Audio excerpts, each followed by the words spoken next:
میرے سامنے بیٹھے بزرگوں، نوجوان ساتھیوں، پیارے بچوں، پردہ نشین خواتین اسلام، السلام علیکم ورحمۃ اللہ وبرکاتہ۔ میں جیسے آپ کو درود و سلام پڑھا ہوں، میرے ساتھ مل کر بآواز بلند پڑھیں۔ الصلاۃ والسلام علیک یا رسول اللہ،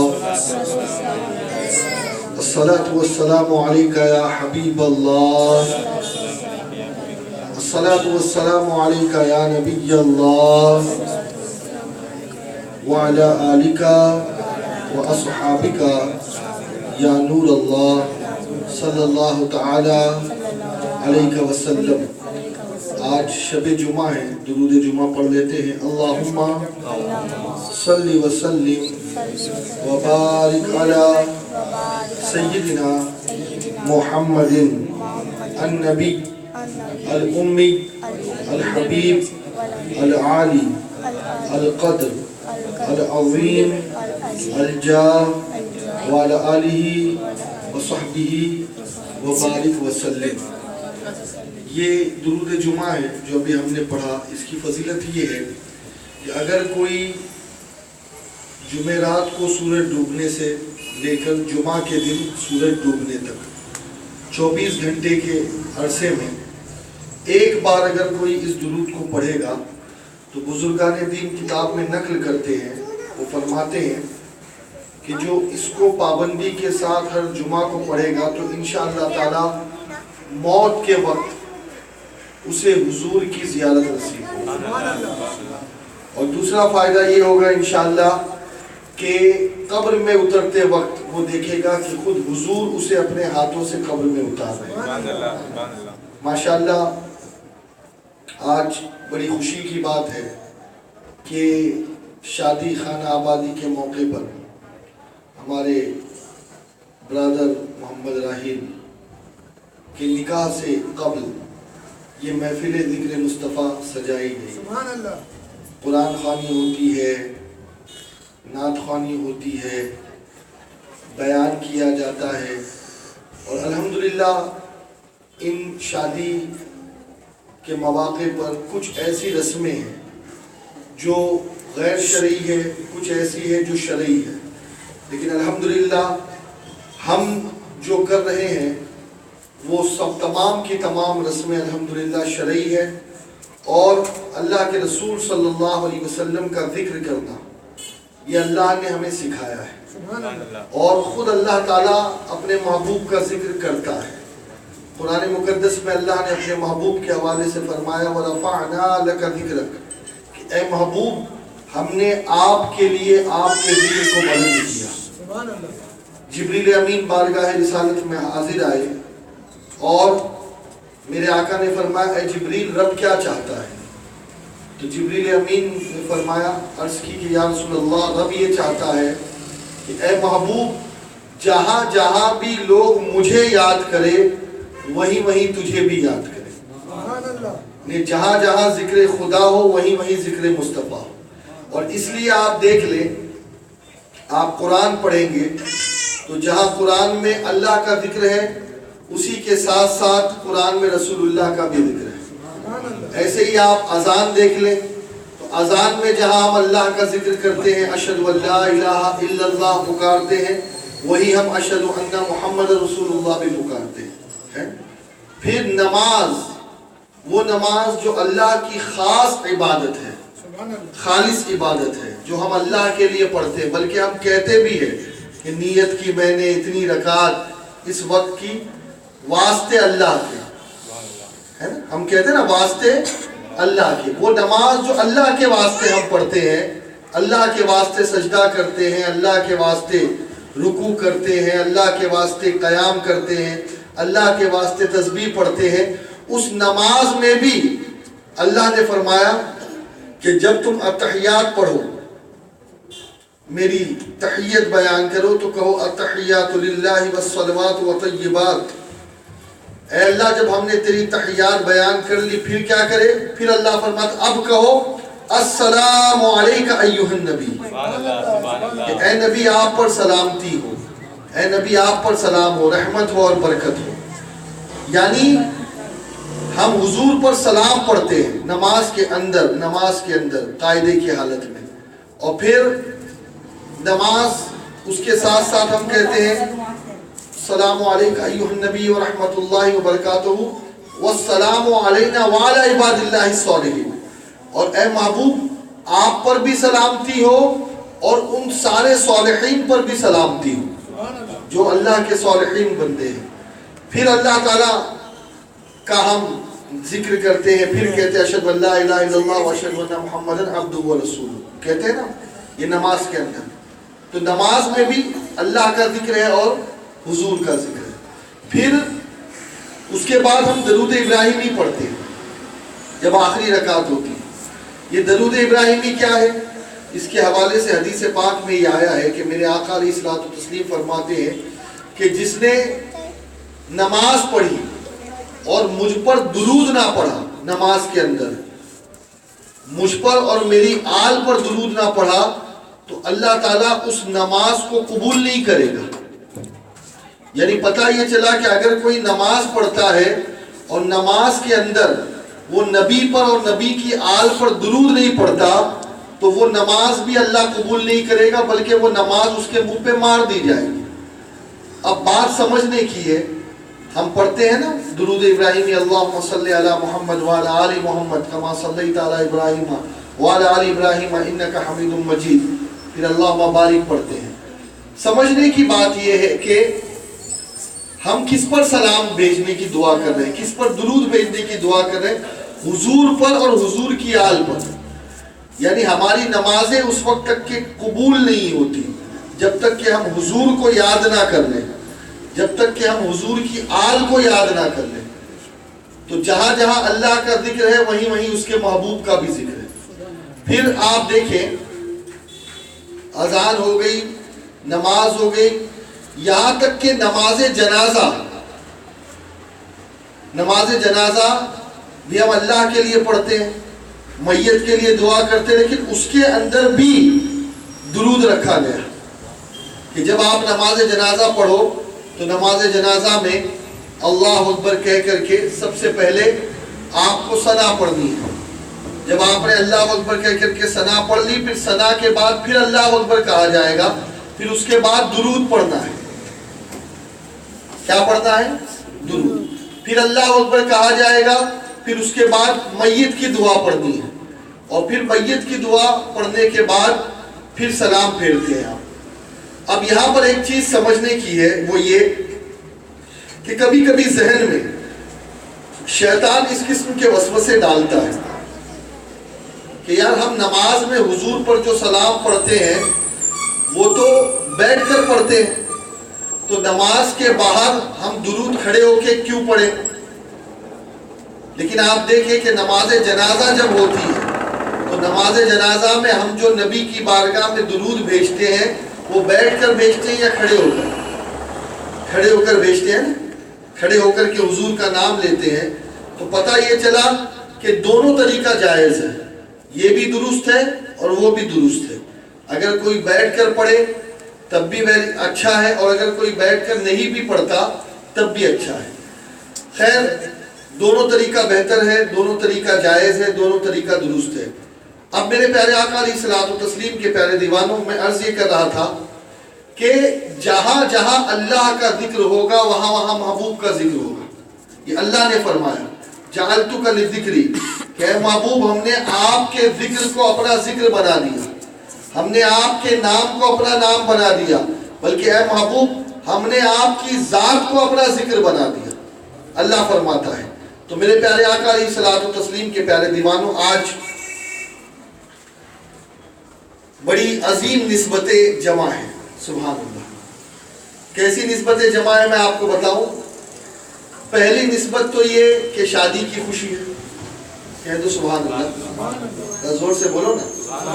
جو بزرگ ہیں ان کو تو آپ پیچھے رہنے، تو آپ آگے آ جاؤ تھوڑا سا تاکہ انٹریکشن ہو۔ جو جوان ہے وہ تو تھوڑا آگے آ جائے تاکہ مجھ کو بات کرنے میں سمجھانے میں اچھا لگے۔ ماشاءاللہ آج پہلی خوشی ہے، پہلی خوشی کس کی ہے بولیے؟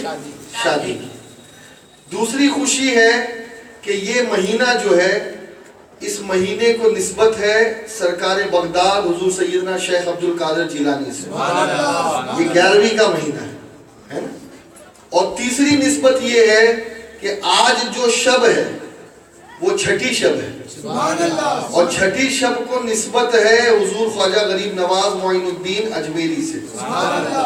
اور آج اسی لیے میں نے جو ٹاپک بھی سلیکٹ کیا ہے وہ ٹاپک میں نے عظمت اولیاء کا سلیکٹ کیا ہے کہ آج تھوڑی دیر، اچھا اس چیز کو کبھی بھی آپ اپنے ذہن میں نہ رکھیں کہ ہم اتنے لوگ ہیں اور اتنے کم ہیں، نہیں، یہ آپ یاد رکھیں کہ جس پر اللہ کا کرم ہوتا ہے اور اللہ جسے چاہتا ہے اسے اپنے رسول کے، اپنے ولیوں کے ذکر میں بلا لیتا ہے، یہ اللہ کی مرضی ہے، ورنہ تو ہماری کیفیت یہ ہے کہ ہم تنکا بھی نہیں ہلا سکتے اپنی مرضی سے، ہے نا، جب تک اللہ کی مرضی نہ ہو۔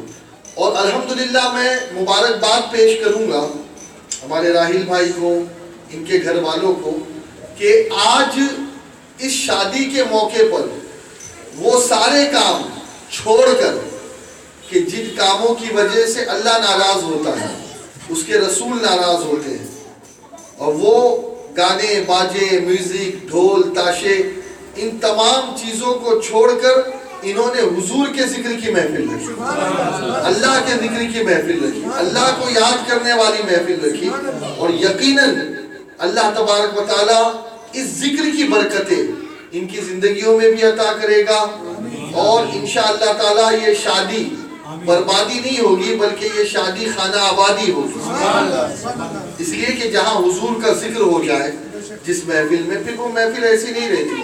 اب آپ دیکھیں نا، وہ لوگ جو گانے باجوں کے شوقین ہیں ان کی کیفیت کیا ہوتی ہے آپ کو معلوم ہے؟ اس لیے کہ جو کام اللہ کے رسول کو ناپسند ہے اگر ہم وہ کریں گے تو اللہ تعالیٰ کبھی بھی ہم سے خوش نہیں ہوگا۔ اب آپ کو میں صرف ایک حدیث سناتا ہوں، حضرت عبداللہ ابن عمر رضی اللہ تعالیٰ عنہ روایت کرتے ہیں کہ ایک مرتبہ میں رسول اللہ صلی اللہ علیہ وسلم کے ساتھ راستے سے گزر رہا تھا۔ اب راستے سے جیسے ہی میں گزر رہا تھا تو رسول اللہ صلی اللہ علیہ وسلم نے اچانک اپنے کانوں میں انگلیاں ڈال دی اور تیز تیز چلنے لگے۔ پہلے تو نارمل سپیڈ سے چل رہے تھے، پھر سپیڈ بڑھا دی۔ آپ فرماتے ہیں میں سوچ میں پڑ گیا آخر رسول نے ایسا کیوں کیا؟ تو پھر حضور نے مجھ سے پوچھا کیا وہ آواز گئی؟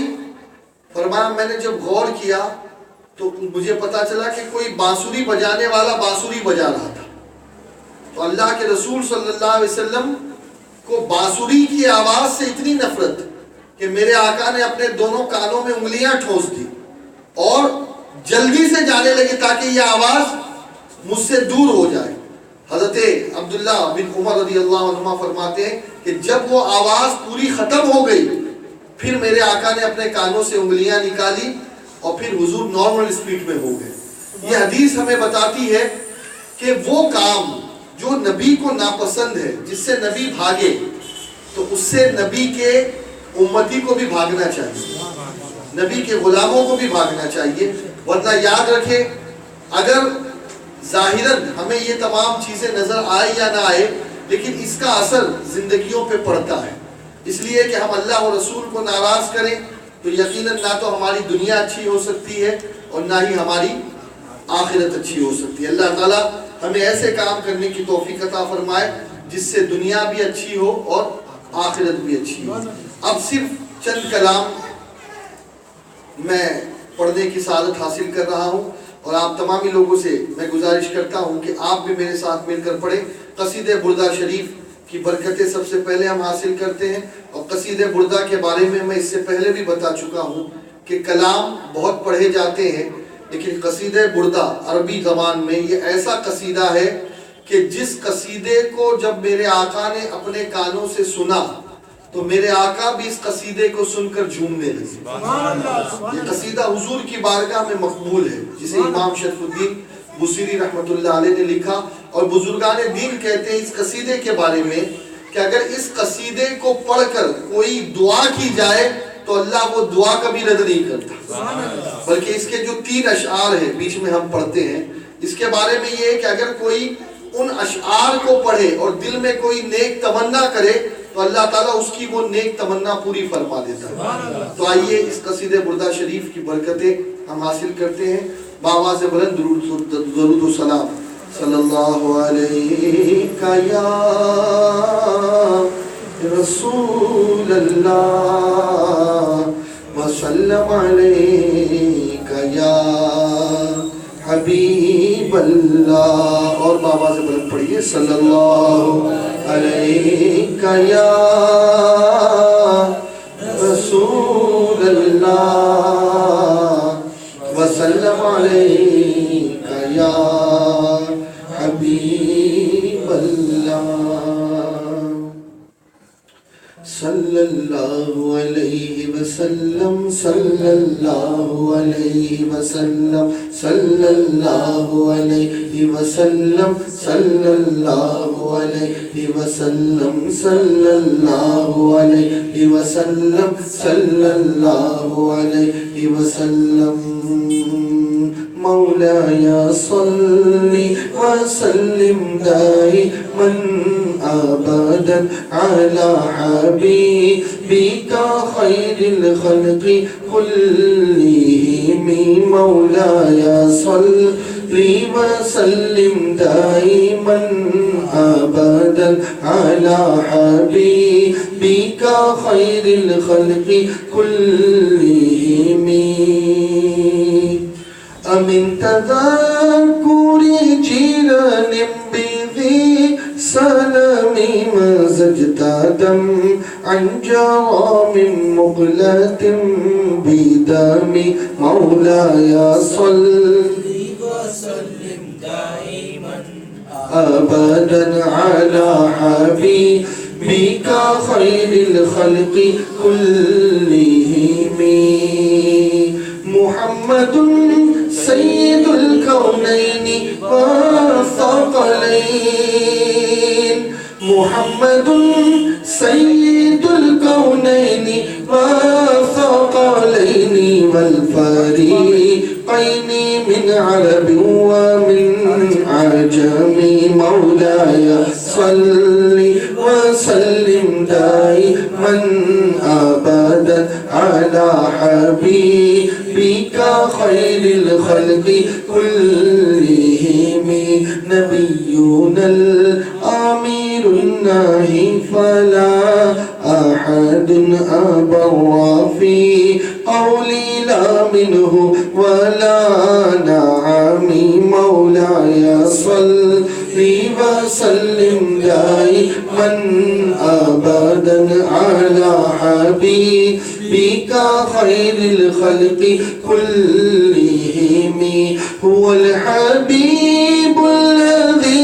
ترجى شفاعته هو الحبيب الذي ترجى شفاعته لكل هول من الأهوال مقتحم مولاي صل وسلم دائما أبدا على حبيبك خير الخلق كلهم ثم الرضا عن أبي بكر وعن عمر وعن علي وعن عثمان ذي الكرم مولاي صل وسلم دائما أبدا على حبيبك خير الخلق كلهم يا ربي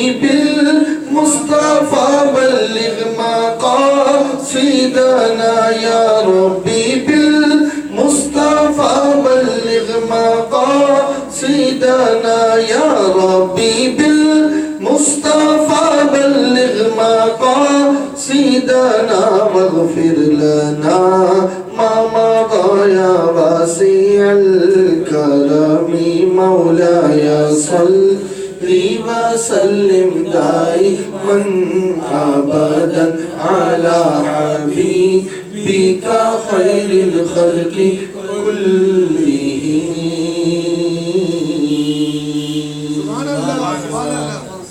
پڑھیے